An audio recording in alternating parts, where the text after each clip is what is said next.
दिल्ली स्थित बुराड़ी इलाके में मेन 100 फुटा रोड के नाले का निर्माण कार्य का शुभारंभ विधायक संजीव झा द्वारा किया गया, जिसमें सभी आरडब्ल्यूए और आम आदमी पार्टी के पदाधिकारी रामकिशन राणा व पार्टी कार्यकर्ता ने बढ़ चढ़कर भाग लिया। देखिए इस खास रिपोर्ट। जो ये वाली सभा है ये किस चीज़ को लेकर के है, क्योंकि आप लोगों ने एक आपने वीडियो भी वायरल किया था जिसमें बताया था कि अब बुलडोजर के नाम पे लोगों को डराया जा रहा है, क्या मामला है? देखिए, ये तो नाले बनने का है। बहुत परेशानियां थी लोगों की।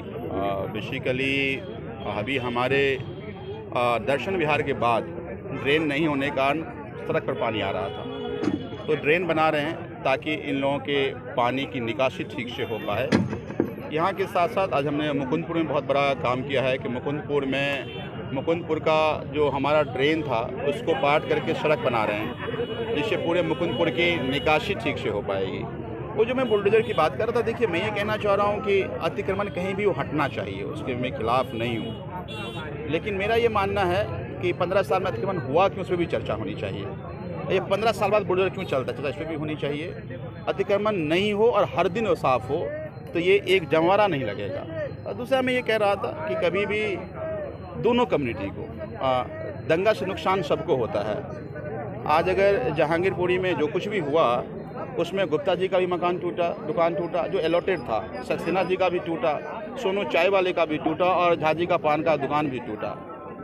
तो दोनों कम्युनिटी का नुकसान, उधर भी कुछ लोग जेल गए हैं, इधर भी कुछ लोग जेल गए हैं। तो दोनों कम्युनिटी के लोगों से भी कहता हूँ, और हमारा मुझे लगता है ये वक्त है एक दूसरे के साथ हम हाथ में हाथ थाम कर खड़े हो जाएं और जो बुनियादी समस्याएं हैं उस पर बात करें और सवाल भी करें, ताकि सरकार जिम्मेदार हो। कहीं ऐसा ना हो कि ये चीज़ें प्रायोजित है, हम उसके शिकार हो रहे हैं। कोई आके हमारे चार दंग लोग आकर के हमारे बीच में दंगा फैला दे और फिर समाज जलने लगे। तो अब समाज के सभी प्रभुत्व वर्ग के लोग हैं, उनकी भी मैं उनसे भी निवेदन करना चाहता हूं कि हम सब लोग इकट्ठा होकर के हमारे यहाँ नफरत फैलाने वाले कोई भी किसी कम्युनिटी, दोनों कम्युनिटी के लोग जो आते हैं, दोनों की दुकानदारी है। उधर भी 4 ठेकेदार हैं, इधर भी 4 ठेकेदार हैं और दोनों ठेकेदार अपनी दुकानदारी चलाते हैं। नुकसान जनता का हो रहा है। अब देखिए पिछले 10 दिन से जो बुनियादी महंगाई, रोज़ पेट्रोल के दाम बढ़ रहे हैं, कोई सवाल नहीं कर रहा, गैस के दाम बढ़ रहे हैं, कोई सवाल नहीं कर रहा, बेरोजगारी बढ़ रही है, कोई सवाल नहीं कर रहा। बड़े मज़े आ रहे हैं इनके। वो भी टीवी पे आते हैं, बात करते हैं कि भाई फलाने कौम को नहीं छोड़ूंगा, उधर वाले आते हैं नहीं उस कौम को नहीं छोड़ूंगा, और जनता ठगी की ठगी महसूस कर रही है। तो मुझे ये लगता है कि अब बुनियादी मुद्दों पे चर्चा हो, बुनियादी मुद्दे पे बात हो और हम अमन शांति से रहें, ऐसे हम सबको मिलकर कोशिश करनी चाहिए। विधायक जी, आम आदमी पार्टी ने आज 272 वार्डों में जो पद यात्रा निकाली है भाजपा शासित एनसीडी के खिलाफ, क्या संदेश देंगे? देखिए मुझे ये लगता है, जैसा मैंने अभी कह रहा था कि चुनाव ना हो, चुनाव में हार जाओ, चुनाव टाल दो, ये किसने कहा? ये कहाँ का कानून है? जनता आपसे नाराज़ थी, आप 15 साल में लोगों को ठगे हैं। जनता कुछ बदलाव चाह रही होगी, बदलने दो। कल हो सकता है ये हम काम नहीं करेंगे फिर आपको चुन लेगी, लेकिन आपने जो परंपरा कायम की है, कल से अगला आदमी का उदाहरण देगा कि फलानी सरकार आई थी तो फलाने जगह चुनाव हम भी टाल देंगे।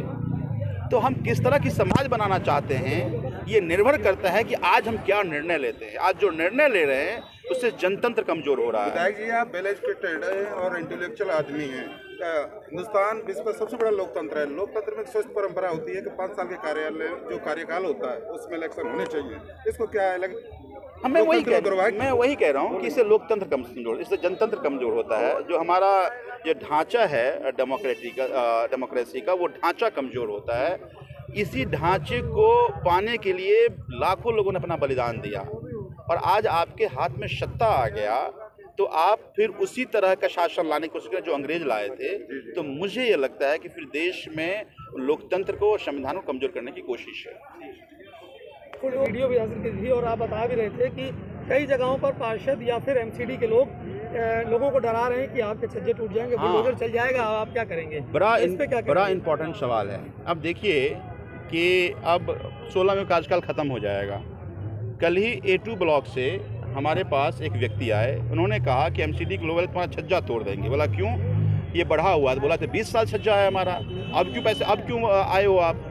बोला नहीं, अगर तुमने 2 लाख रुपए नहीं दिए तो तुम्हारा छज्जा तोड़ दिया जाएगा। वो घर में बोली मेरी बूढ़ी माँ थी, उन्होंने मुझे फ़ोन किया, मैं दौड़े आया। उन्होंने कहा कि ये मैं नोटिस थमा रहा हूँ और कल तक अगर आपने नहीं दिया तो इसको तोड़ दिया जाएगा।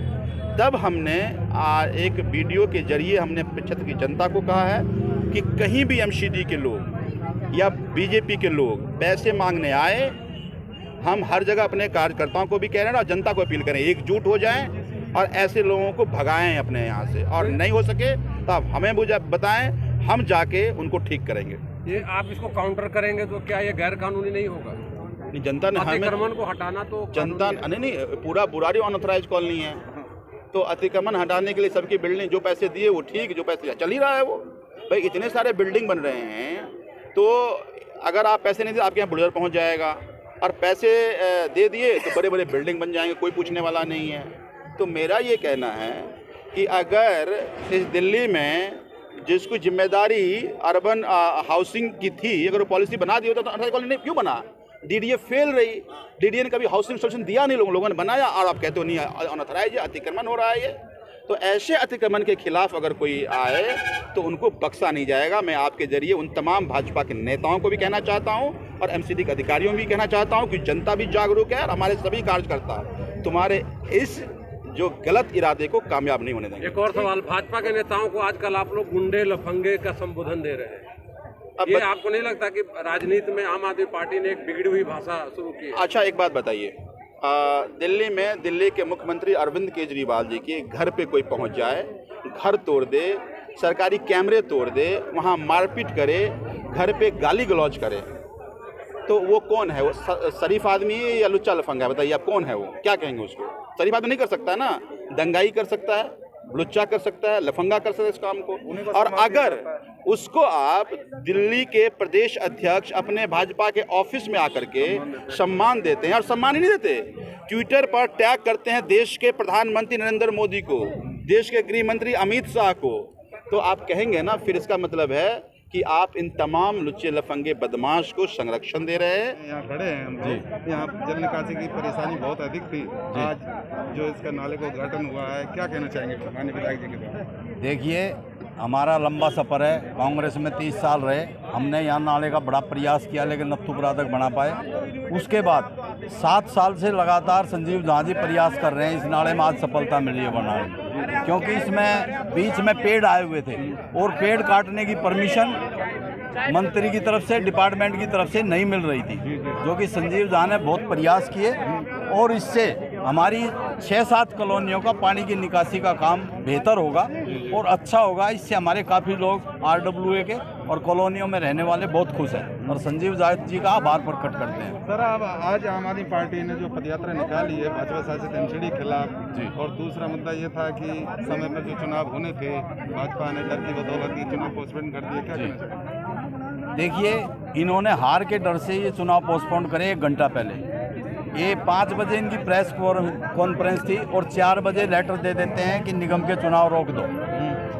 तो ये मैदान से डर के भाग गई बीजेपी। जी जी जी, आम आदमी का दिल्ली में तूफान है। जी जी, और भाजपा की 5-10 सीटें आने वाली थी, इसलिए डर के ये भाग गए कि आने वाले समय में तुम्हारे और चुनाव पे फर्क ना पड़े, इसलिए ये इन लोगों ने चुनाव रुकवा दिया।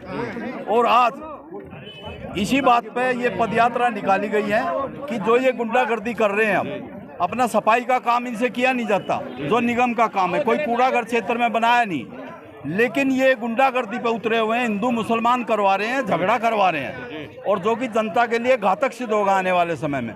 राणा जी, जो बुलडोजर की जो राजनीति यूपी से शुरू होकर मध्य प्रदेश, गुजरात होते अब दिल्ली में आ गई है, एक दूसरे का समाज में जो बेमनस फैलाया जा रहा है, जो एक नफरत फैलाई जा रही है, क्या कहना चाहिए?